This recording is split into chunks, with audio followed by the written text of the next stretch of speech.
کہ ہمارے جو صوفیاء کرام رضوان اللہ علیہم اجمعین ہیں، ان کی تعلیمات میں یہ بات ہے کہ ہر شخص کو اپنے آپ سے بہتر سمجھو۔ کسی شخص کے ظاہری اعمال اگر آپ کی نظر میں برے بھی ہیں تو آپ یہ حسن ظن رکھو کہ ہو سکتا ہے کہ یہ خدا سے توبہ کر کے معافی کرا لے، اور کہیں خدا کی بے نیازی چل جائے اور میں اس کی پکڑ میں نہ آ جاؤں۔ اپنا بندہ سوچے کہ میرے عیبوں پر اس نے پردے ڈالے ہوئے ہیں۔ ممکن ہے ایک بندہ کتنا ہی گناہگار ہو لیکن زندگی میں کبھی اس کو اللہ توفیق دے دے اور وہ توبہ کرے اور اللہ کا مقبول ترین بندوں میں شامل ہو جائے، کہ اس کی بارگاہ میں تو اخلاص دیکھا جاتا ہے، اس کی بارگاہ میں تو بندے کی قلبی کیفیت کو دیکھا جاتا ہے۔ تو ظاہری اعمال کی کثرت پر کسی بندے کو ہم یہ نہیں کہہ سکتے کہ یہ بہت اونچا ہو گیا ہے۔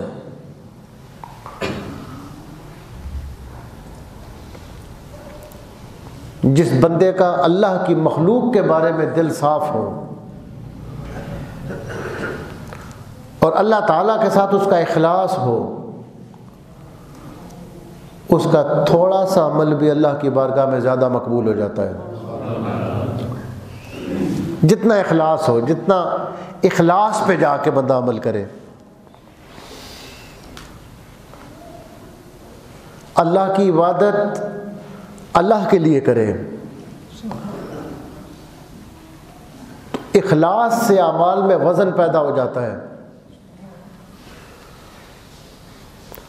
جتنا زیادہ بندے میں خلوص ہوتا ہے اتنا زیادہ اس کا عمل اللہ کے نزدیک قدر والا ہوتا ہے۔ اور جو اخلاص ہے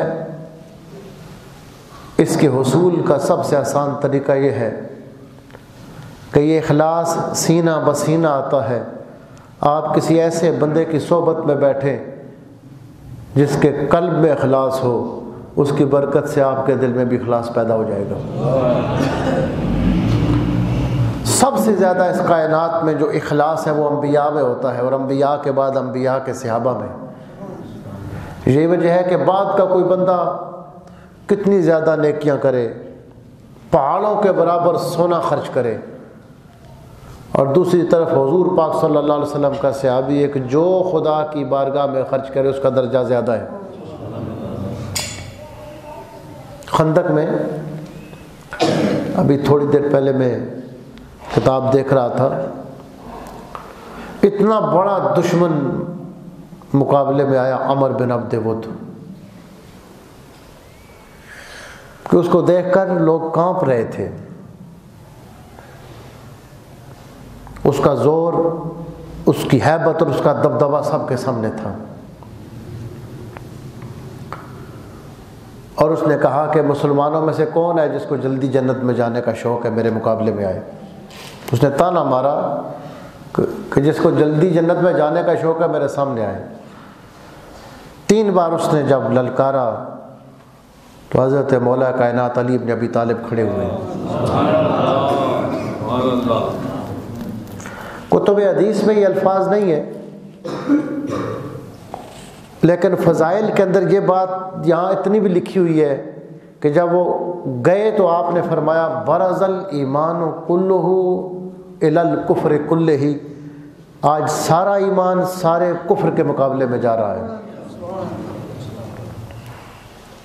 عمر بن عبد ود کو آپ نے جب پچھاڑا اور ایک تلوار کے وار سے اس کے 2 ٹکڑے کیے، تو مستدرک حاکم کے اندر یہ روایت موجود ہے کہ نبی پاک صلی اللہ علیہ وسلم نے فرمایا ضربت ولی یوم خندق خیر من اعمال امتی الی یوم القیامہ، آج کی علی کی تلوار کی ایک ضرب میری امت کے قیامت تک کے لوگوں کے اعمال سے افضل ہے۔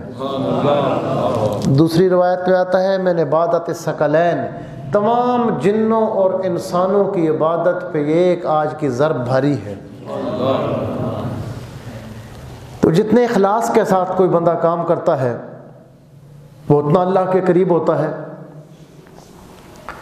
تو ہمیں چونکہ کسی کی قلبی کیفیت کا پتہ نہیں ہے، کہ کس کا قلب اللہ کے ساتھ اس کا کتنا تعلق ہے۔